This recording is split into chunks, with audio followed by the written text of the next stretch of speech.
Hi friends, welcome to Kadam Study Center. So in this lecture we will going to start practical of statistics subject. Okay, आपको पता है हमें statistics में सिर्फ practical है, theory कुछ भी नहीं है.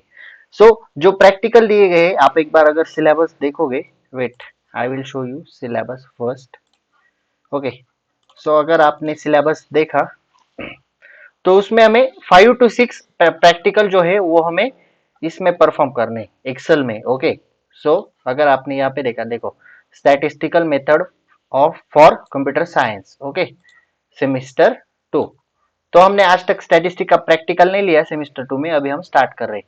तो आप सबसे पहले अगर देखोगे तो कुछ प्रैक्टिकल है जो हमें एमएस एक्सेल में लेने. सो ये वन फर्स्ट वाला, first, second, okay, then third also, fourth, fifth नहीं, ये सिक्स्थ एंड ये 7 नंबर का total.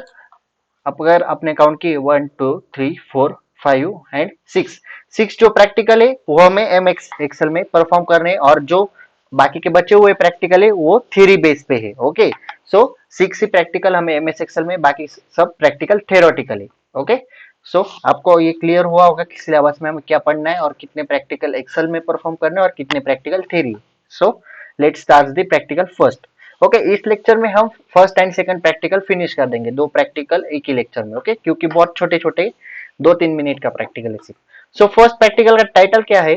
Fitting of the second degree curve y is equals to a plus B X plus C X square. So इसे second degree curve क्यों कहा गया है? क्योंकि इसकी हाईएस्ट पावर क्या है? से 2 है. क्योंकि c, अगर आप c कोएफिशिएंट को देखेंगे तो x वेरिएबल की पावर क्या है? 2, सी एक्स स्क्वायर. तो हाईएस्ट पावर क्या हुई? 2. तो इसे सेकंड डिग्री कर्व कहा जाता है using MS Excel. Okay, use of scatter plot explaining the non linear relationship between two variables. So हमें इक्वेशन फाइंड करना है सेकंड डिग्री कर्व का, जो हमें डाटा दिया गया है उससे हमें स्कैटर डायग्राम प्लॉट करनी है और उससे हमें इक्वेशन फाइंड करना है. Okay, so let's start the practical. So यहाँ पे जो डाटा है एक्स एंड वाई, इसे हम एमएस एक्सेल में लेके जाते हैं. मैंने ऑलरेडी टाइप करके रखा है वहां पे. ओके, हम आ गए अभी एक्सेल में. ओके, सो आपको यहाँ पे दिख रहा होगा एक्स एंड वाई में मैंने वो वैल्यूज इनपुट कर दिए जो हमें फर्स्ट क्वेश्चन में दिए गए. ओके, 0 1 2 3 4 एंड नीचे वाई एक्सिस के वैल्यू. सो ये 0 1 2 3 4 एंड 1 1.8 1.3 2.5 2.3 थी. ओके, सो हमें इसे सबसे पहले क्या करना है? हमें स्कैटर डायग्राम प्लॉट करनी है. सो हम डाटा सिलेक्ट कर लेंगे. ओके, देन इंसर्ट में जाएंगे और इंसर्ट पे यहाँ पे आपको स्कैटर, इंसर्ट स्कैटर, ओके, यहाँ पे जाना है और फर्स्ट वाली डायग्राम आपको प्लॉट करनी है. ओके, जब आप ये डायग्राम प्लॉट करोगे तो आपको स्कैटर पॉइंट मिलेंगे. सो आपको स्कैटर पॉइंट, कौन से भी वाले स्कैटर पॉइंट पे आपको यहाँ पे क्लिक करना है. देन उसके बाद राइट क्लिक करके ऐड ट्रेल लाइन में जाना है. ओके, पॉइंट पर जब राइट क्लिक करोगे तभी ऐड ट्रेल लाइन ऑप्शन आएगा, ऐसे नहीं आता. देखो यहाँ पे नहीं आ रहा है, तो हमें पॉइंट पे राइट क्लिक करनी है. तो यहाँ पे ऐड ट्रेंड लाइन. ओके, उसके बाद यहाँ पे आपको जो पॉलिनोमियल पे क्लिक करना है. ओके, यहाँ पे पॉलिनोमियल, और इसकी ऑर्डर रखनी है 2, क्योंकि हाईएस्ट सेकंड डिग्री कर्व है तो सेकंड डिग्री कर्व की ऑर्डर रहती है 2. और नीचे आके आपको यहाँ पे डिस्प्ले इक्वेशन ऑन चार्ट जो ऑप्शन है उसे चेकबॉक्स टिक कर देना है. Okay, so that's it. So आपका यहाँ पे इक्वेशन आ गया है. इसको हम थोड़ा बड़ा कर लेते हैं ताकि हमें दिख सके. ओके, इसको यहाँ पे लेंगे, इसको सिलेक्ट करेंगे, control A, and then size यहाँ पे आप इंक्रीज अपने हिसाब से कर सकते हो, आपको जितनी रखनी. Okay, so this is equation for that scatter diagram. Okay, second degree curve, this is second degree curve and this is equation of second degree curve. Okay, so इतना ही है इस प्रैक्टिकल में, इतना ही आपको करना है. लेकिन मैं आपको एक और क्वेश्चन सॉल्व करके दिखाता हूँ. ये जो सेकंड वाला क्वेश्चन है इसे हम सॉल्व करते हैं. ओके, अगेन हमें डाटा दिया गया है, नीचे आओ. अगेन हम एक्स एंड वाई, 2 एक्स लेते हैं, एक्स एंड वाई, और यहाँ पे इसे वैल्यू इंसर्ट कर देते हैं. सपोज हमने ऐसे वैल्यू ली तो हम इस डाटा को फिर से सिलेक्ट करेंगे. ओके, मैंने सिर्फ यहाँ पे वर्टिकली लिखा था आपको मैंने, और नीचे के क्वेश्चन में मैंने हॉरिजॉन्टली लिखा है. Okay, so X and Y data को सिलेक्ट करेंगे, again insert scatter diagram. Okay, ये रही आपकी स्कैटर डायग्राम. ओके, इसे हम यहाँ पे मूव कर लेते ताकि नीचे दिख सके. और मैंने बोला आपको पॉइंट पे जाके, जो स्कैटर पॉइंट है उस पे जाके add trend line, polynomial, order 2 ही है. ओके, आप सेट कर सकते हो, 2 ही रखनी है, बढ़ानी भी नहीं और कम भी नहीं करनी.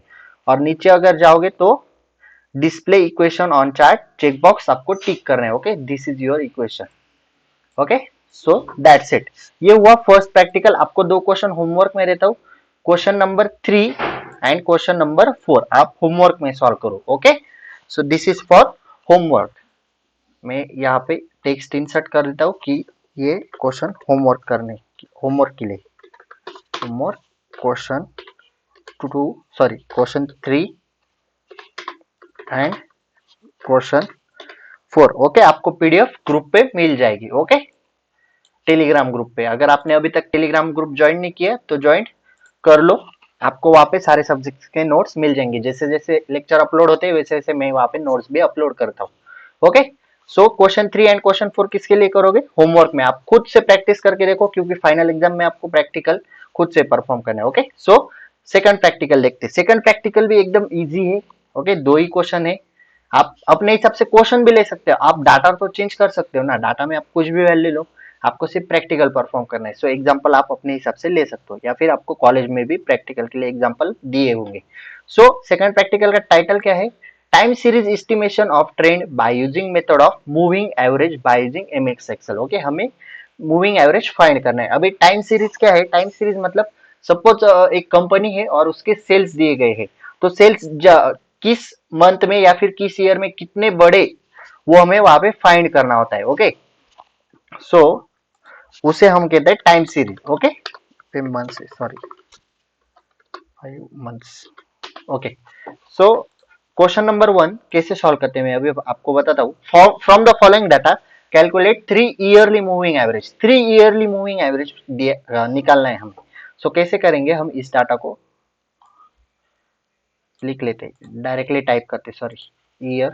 यहाँ पे आओ नीचे एक्सेल में, सबसे पहले ईयर एंड यहाँ पे दिए गए हैं सेल्स, सॉरी क्या था, साइक्लिक फ्लक्चुएशन। ओके, ये हमें वो नेक्स्ट कॉलम में, okay, cyclic fluctuation like that. So यहाँ पे ईयर से है 1990 से, सॉरी 1990 से कहाँ तक है? 1989 टू 1996। Okay sorry 1989, 1990, 1991, 1992, 1993, 1994, 1995, 1996। ओके, 1996 तक ही।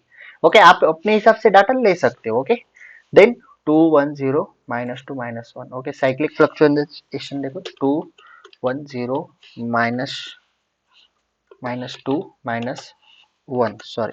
ओके, आगे नेक्स्ट क्या है? 210 210। ओके, सो आपको क्या करना है? सबसे पहले हमें मूविंग एवरेज निकालना है बाय रेगुलर मेथड। मतलब हमें हमें जो एवरेज का फॉर्मूला है उससे हमें पहले मूविंग एवरेज फाइंड कर लेनी। सो कैसे करोगे? एवरेज हम कैसे निकालते हैं आपको पता है? फर्स्ट सेमेस्टर में हमने देखा था मूविंग एवरेज। ओके, सो हम फॉर्मूला बेस से पहले निकालेंगे मूविंग एवरेज। तो यहाँ पे फॉर्म कैसे निकालते? इज इक्वल्स टू एवरेज हम टाइप करते हैं। ओके, याद आया? फर्स्ट सेम में हमने पढ़ा था। ओके, यहाँ पे एवरेज सिलेक्ट करेंगे एंड देन उसके बाद क्या? अरे सिलेक्ट क्यों नहीं हो? एवरेज। ओके, उसके बाद क्या? हमने क्वेश्चन में क्या दिया है वो देखना है आपको। 3 इयर्स दिया गया है। ओके, फिर हमें क्या करना है? फर्स्ट 3 वैल्यू सिलेक्ट करने, क्योंकि 3 ईयर दिया गया है, एंड एंटर दबाना है। ओके, अगेन नेक्स्ट में आना है, is equals to average. Okay, then 3 year, इसलिए फर्स्ट से हमने 3 सिलेक्ट किए तो हमें सेकंड से 3 सिलेक्ट करनी। Okay, then enter. Again is equals to average. So second से सिलेक्ट किए, अभी थर्ड से सिलेक्ट करना है। Okay, average, enter. Is equals to average, अभी फोर्थ से सिलेक्ट करेंगे। फोर्थ से क्यों 3 सिलेक्ट करें? क्योंकि 3 इयर्स दिया गया है। Okay, then is equals to average.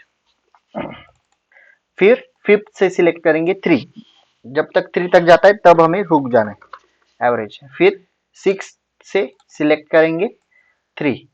तो अभी अगर हम यहाँ से सिलेक्ट करेंगे तो नीचे 3 एलिमेंट्स तो आते नहीं, इसलिए हमें यहाँ पे रुक जाना है, क्योंकि यहाँ पे 2 ही एलिमेंट बचे। ओके, सो यहाँ पे रुक जाना है। ये हुआ moving average by formula. Okay, अभी हमें बाय एक्सेल करना है। सो बाय एक्सेल कैसे करते हैं, आपको सबसे पहले क्या करना है, ये जो हमें जो डाटा दिया गया है इसे सिलेक्ट करना है। आपको यहाँ पे डाटा में जाना है।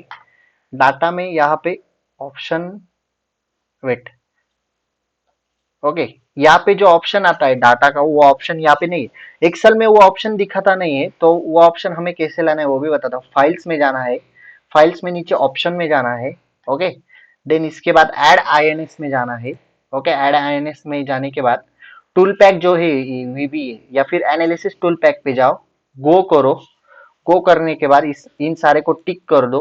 Okay, and then okay. So अभी आप डाटा पे जाओ। ओके, देखो डाटा पे यहाँ पे डाटा एनालिसिस दिखा नहीं रहा था, अभी दिखा रहा है। ओके, सो अगेन मैं आपको समझा देता हूँ ऑप्शन कैसे लाना है। अगर आपके इसमें ऑप्शन नहीं दिख रहा होगा, आपको फाइल में जाना है, ऑप्शंस में जाना है, ऐड आईएनएस में जाना है, एनालिसिस टूल पैक पे जाके गो करना है, सारे के सारे चेक बॉक्स यहाँ पे टिक करने, एंड देन ओके। ओके, सो आपका डाटा एनालिसिस ऑप्शन आ जाएगा। ओके, सो हमें क्या करना है, मूविंग एवरेज हमें बाय एमएस एक्सेल निकालना है। तो कैसे निकालते हैं, साइक्लिक फ्लक्चुएशन, मतलब जो डाटा दिया गया है उसे सिलेक्ट करना है, देन डाटा एनालिसिस में जाना है, देन यहाँ पे आपको मूविंग एवरेज ढूंढना है। ओके, ये रहा moving average, and then okay करना है। इनपुट रेंज में आपको ये डाटा सिलेक्ट करना है। ओके, इनपुट रेंज ये लेबल यहाँ पे सिलेक्ट किया है, इसलिए लेबल इन फर्स्ट रो को भी आपको सिलेक्ट करना है। इंटरवल कितना है, 3 ईयर से, तो इंटरवल में 3 डालना है। आउटपुट रेंज आपको कहाँ पे डालनी है, जहाँ पे आउटपुट चाहिए वो कॉलम आपको सिलेक्ट करने। सपोज हमें यहाँ पे आउटपुट चाहिए तो हम ये कॉलम सिलेक्ट करेंगे, एंड देन ओके। सो एने मतलब यहाँ पे एवरेज नहीं निकाला गया है, मूविंग एवरेज, सिर्फ इतना आपका रहा मूविंग एवरेज। ओके, सो ये हुआ by formula method and by using Excel. सो ये रहा average by formula method and ये बाय यूजिंग एमएस एक्सेल। देखो सारे एवरेज सेम ही है। Okay, so let's see second example. दो ही एग्जांपल है इसमें, दोनों देख लेते हैं। मैं इसे ना सिलेक्ट करके डायरेक्टली वहां पे कॉपी कर लेता हूँ टाइप करने की वजह। सो यहाँ पे from the following data calculate 5 months moving average, हमें 5 मंथ्स का निकालना है। सो हम यहाँ पे डाटा कॉपी कर लेते हैं। ओके, ओके, सो 5 मंथ्स का मूविंग एवरेज अभी हम निकालते हैं, छोटा करने दो इसे। Okay, so months and sale दिए गए कंपनी के। देखो मैंने टाइम इसमें पढ़ा है, देखो टाइम सीरीज में क्या होता है। सो यहाँ पे सेल्स दिए गए, तो हमें अभी मूविंग एवरेज निकालना है। Moving average, okay, bye formula method हम निकालेंगे। सो कितने इंटरवल से, मतलब कितने ईयर का बताया गया है, 5 मंथ्स, ईयर नहीं सॉरी, यहाँ पे मंथ वाइज सेल है। ईयर वाइज रहा तो ईयर बोल सकते हो। ओके, वीक वाइज रहा तो वीक बोल सकते। सो 5 मंथ्स है, तो हम क्या करेंगे, is equals to average, first 5 term आप सिलेक्ट करोगे, 1 2 3 4 5, and then enter. Okay, then is equals to again average, then second 5 terms, मतलब सेकंड से जाके 5 टर्म सिलेक्ट करोगे, 1 2 3 4 एंड 5। ओके, हो गए 5। Okay, then enter, then is equals to again average, third number से आप, सॉरी, थर्ड नंबर से आप एवरेज सिलेक्ट 5 टर्म्स सिलेक्ट करोगे 5 मंथ्स तक, 1 2 3 4 5, then enter, is equals to average, 4 number से आप 5 टर्म सिलेक्ट करोगे, 1 2 3 छोड़ देने, देन 4। ओके, 2 3 4 5 हुए 5, then enter, then is equals to average, अरे यार वेट, एवरेज। ओके, देन कहाँ तक आए, 4 ना, फिफ्थ नंबर से 1 2 3 4 5, फिफ्थ, यहाँ से आप 5 टर्म सिलेक्ट करोगे, 3 and 3 6 5। Okay, then is equals to again average, कहाँ तक आए, फिफ्थ हुए ना, देन हमें सिक्स से शुरू करना है, 1 2 3 4 5 6, यहाँ से आप 5 टर्म सिलेक्ट करोगे। Okay, then enter, then again average, seventh यानी जुलाई से, 1 2 3 4 5, then enter, then again is equals to average, देखो 8 से करना है यानी अगस्त, 3 and 5। ओके, एंटर, देन आगे अगर आप जाओगे 9 नंबर से सिलेक्ट करोगे तो यहाँ से 5 टर्म्स नहीं फिल होते, तो हमें यहाँ तक ही रुक जाना है। Okay, that's it. सो ये रहा हमारा moving average by formula method, अभी बाय यूजिंग एमएस एक्सेल करके। तो सबसे पहले मैंने बोला आपको सेल्स का डाटा सिलेक्ट कर लेना है, नहीं किया तो भी चले, डाटा में जाओ, डेटा एनालिसिस में जाओ, ओके, यहाँ पे मूविंग एवरेज पे जाओ, यहाँ पे ओके करो, इनपुट रेंज आपको डालनी है, इनपुट रेंज हम लेंगे सेल्स की, ओके, एंड इंटरवल कितने हैं अभी 5 मंथ से, तो 5, एंड आउटपुट रेंज आपको अगेन फिल करनी है, आउटपुट रेंज हमें यहाँ पे चाहिए तो हम इतना आउटपुट रेंज लेंगे, एंड देन ओके। सो ये रहा आपका moving average, okay, by using MS Excel. ये देखो 994 बाय फॉर्मूला मेथड, यहाँ पे भी 994, यानी यानी मतलब नो वैल्यू, यहाँ से यहाँ तक देखो, यहाँ पे भी ऑब्जर्व करो 861.4, 804.6, 8763, ओके, सेम वैल्यू है। तो by formula method and by using MS Excel दोनों से हमने मूविंग एवरेज निकाल लिया, okay. So I hope that आपको दोनों प्रैक्टिकल समझ में आएंगे, कैसे परफॉर्म करने एमएस एक्सेल पे, दोनों के दोनों आपको क्लियर हो गया होगा। तो आपको ये क्वेश्चंस में डाल देता हूँ, आप फर्स्ट प्रैक्टिकल में 3 एंड 4 नंबर आप क्वेश्चन होमवर्क के लिए सॉल्व करना, ओके। सिर्फ स्कैटर डायग्राम निकालनी है एंड इक्वेशन फाइंड करना है, okay. So this is sufficient for today. If you have any doubt regarding these two practicals, please ask in comment section or DM me on Instagram. Okay. If you like this lecture, please like, share, and subscribe to our channel and share this video with your friends. Okay. This notes is available on Telegram channel. If you don't join our Telegram channel, then join the Telegram channel for notes section and any other information regarding BCS. Okay, FY BCS. So that's it for today. Till then, tatas, bye bye.